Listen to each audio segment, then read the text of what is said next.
Yes, Ubisoft's #1 mascot before the assassins from Assassin's Creed 2 came along. Rayman, an unknown creature that has a hairdo like Leon Kennedy, that has no arms or legs but has hands and feet that stays along with his body and reaches to long-range distances. That's right, this friendly video game character was Ubisoft's #1 mascot. I love this video game character as much as anybody would love a platformer game, and a couple of people have requested me to do a review on Rayman the game and Rayman 2, The Great Escape. I love the original Rayman because it has the beauty and colorful world that's something that brings the innocence of what the gaming industry used to have. And Rayman's jump to 3D in Rayman 2, The Great Escape was an instant success, being released on multiple platforms such as the Windows, Nintendo 64, Dreamcast, PlayStation 1 and 2. It's still being ported to other consoles to this day, such as the Nintendo DS, PlayStation 1 Classics and the PSN, and the iTouch. And Ubisoft will still continue to milk out the game because it was that good. It's really good, but unfortunately it's not exactly my favorite Rayman game. My favorite Rayman game has to be Rayman 3,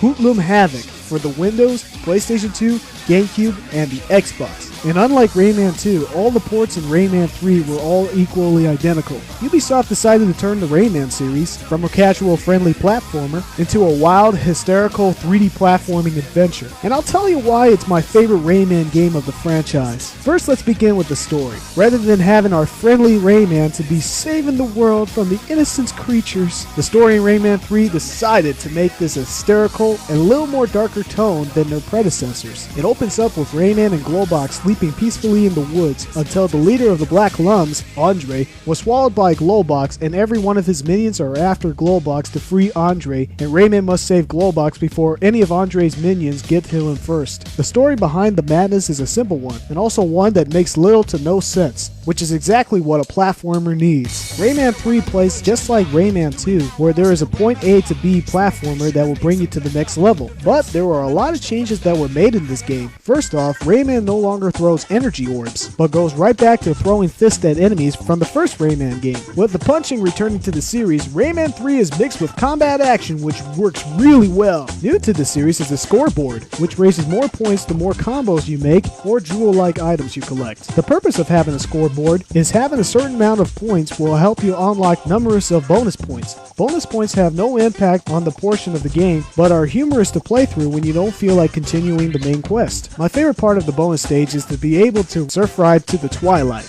This feature itself has a true arcade-like feel. Another new feature are the power-ups. If Rayman happens to stumble across a colored paint can lying on the floor, he can gain the color-specific power-up that lies within. These power-ups can range from the powerful heavy metal fist to super propellers to the explosive shock rocket. Each power-up lasts for a short period of time, but can be reused as many times as you need them as long as they remain on the ground. Using power-ups on enemies and to find secrets is one of the best parts of Rayman 3 for sure. Most of all, the boss fights have dramatically improved. To me, the boss fights in Rayman 3 are much more memorable than all the other boss fights in the Rayman series. Another great part of Rayman 3 is how narrative the game is when you continue the game. I mean, most platformers don't really move on with the story of the game, but Rayman 3 nails it greatly. Also, it gets funnier and funnier as you go along. I will never forget that Rayman 3 had the best moments with Goldbox.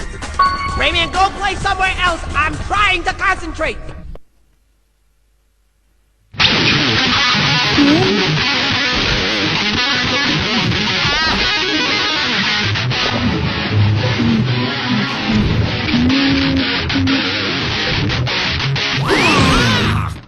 The dialogue in Rayman 3 really did improve compared to Rayman 2. It was more than just, "Thanks Rayman for helping me." It was all just cheesy one-liners and a tons of comedic moments. Other than the story and the comedy, the music itself is kick-ass. We have songs like Matter by Groovemonda that was so good that it had to be the main theme song of this game. Most importantly, the platforming is really creative at times, but as well as challenging. My favorite platforming in this game is when there were invisible platforms to face and the mirrors indicated where the platforms were. The one thing I will always admire about Rayman 3 are the level designs. Oh my god, they were such a thing of beauty to watch. Sure, it was pretty linear and they make you follow a path, but the different levels and varieties of this game made Rayman 3 a big adventure. The only downfall I have with the game is that it's a little too short. The game consists on a total of 9 levels, and each of them are split to 2 or 3 sections. It's pretty much the biggest flaw with Rayman 3, but other than that, it's probably one of my favorite Rayman game ever. It really did remind me of how Crash Bandicoot and Conker's Bad Fur Day once was, because it had this radical feel that platformers no longer have, which is the reason why I really like this game the most. It's a shame that this game didn't get the same praise and reception like Rayman 2 did. I think the only explanation why Rayman 3 did not get the same praise as 2 did is because people prefer 2 because of nostalgia. It's definitely the only explanation, nostalgia. Rayman 3 is a wonderful gem for me. I really did like the fact that they took out some of the characters that were in Rayman 2 that didn't really feel as important to the series, and thus made Rayman 3 a wild, entertaining game. And it was the last good Rayman game until the rabbits came along and ruined everything. Since a lot of critics did not give the praise that Rayman 3 deserves, I give Rayman 3 a strong 5 fingers out of 5. If you love wild, entertaining platformers, I strongly recommend you to play this game.